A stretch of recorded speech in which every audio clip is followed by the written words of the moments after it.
मित्रांनो, टेक्नो शेतकरी या यूट्यूब चॅनलमध्ये तुमचं स्वागत आहे। मित्रांनो, तुम्ही जर चॅनलवरती पहिल्यांदा आला असाल तर चॅनलला सबस्क्राइब करा आणि बेल आयकॉनला हिट करा। मित्रांनो, आज आपण घरकुल योजनेचा दुसरा हप्ता म्हणजे 70,000 रुपये कशा पद्धतीने मिळवायचे याबाबत सविस्तर माहिती जाणून घेणार आहोत।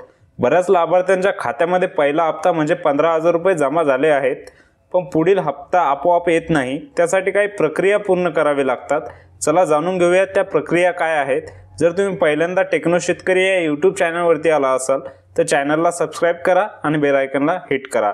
चला तर मग सुरू करूयात। मित्रांनो, घरकुल योजनेत पहिला हप्ता 15,000 रुपये तुमच्या बँक खात्यामध्ये जमा झाला असेल। बरेच जण असा गैरसमज करतात, घरकुलाचं बांधकाम पुढे होत गेलं की आपोआप त्यांच्या खात्यामध्ये पैसे येत राहतील, पण असं होत नाही। पुढील हप्त्यासाठी तुम्हाला पंचायत समिती आणि ग्रामपंचायत मार्फत काही प्रक्रिया पूर्ण कराव्या लागतात। चला तर मग त्या सविस्तरपणे जाणून घेऊया। तर आता दुसरा हप्ता मिळवायची प्रक्रिया काय आहे हे नीट समजून घ्या। पहिल्या 15,000 रुपयामध्ये तुम्ही घरकुलाचे किती बांधकाम पूर्ण केलं आहे हे तुमच्या गावातील सरपंच, ग्रामसेवक किंवा ग्रामपंचायत ऑपरेटर यांना कळवा। तुम्ही पंचायत समितीकडे दुसऱ्या हप्त्याची मागणी करायची आहे। यासाठी पंचायत समिती एक इंजिनियर पाठवते। हा इंजिनियर तुमच्या घरकुलाच्या प्रगतीचा एक फोटो काढतो आणि एक फॉर्म भरून घेतो। या फॉर्म मध्ये तुमच्या घरकुलाची सध्याची प्रगती नोंदली जाते। फॉर्म आणि तपासणी पूर्ण झाल्यावर 15 ते 20 दिवसात 70,000 रुपयाचा तुमचा दुसरा हप्ता तुमच्या बँक खात्यामध्ये जमा होतो। यामध्ये काही महत्त्वाची टिप आहे ती नेहमी लक्षात ठेवा। दुसरा हप्ता आपोआप येत नाही, तुम्हाला वर सांगितलेली प्रक्रिया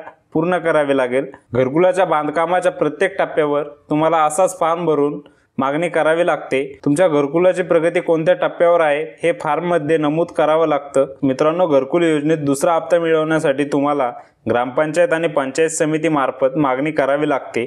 इंजिनियर तुमच्या बांधकामाची पाहणी करतो, फॉर्म भरतो, 15 ते 20 दिवसात पैसे तुमच्या खात्यात येतात। ही प्रक्रिया प्रत्येक टप्प्यासाठी पुन्हा करावी लागते। ही माहिती तुमच्या गावातील जास्तीत जास्त लोकांपर्यंत पोहोचवा। त्यासाठी हा व्हिडिओ तुमच्या गावातील प्रत्येक ग्रुपवर शेअर करा आणि टेक्नो शेतकरी या चॅनलवरती जर तुम्ही पहिल्यांदा आला असाल तर चॅनलला सबस्क्राइब करा आणि बेल आयकॉनला हिट करा। आणि काही तुमचे प्रश्न असतील तर कमेंटमध्ये नक्की सांगा, त्याचे नेहमी उत्तर दिले जाईल। मित्रांनो, घरकुल योजनेत तुमच्या स्वप्नातील घर बांधण्यासाठी ही माहिती नक्कीच उपयुक्त ठरू शकेल। पुन्हा भेटूया नवीन माहितीसह। तोपर्यंत जय हिंद, जय महाराष्ट्र। धन्यवाद।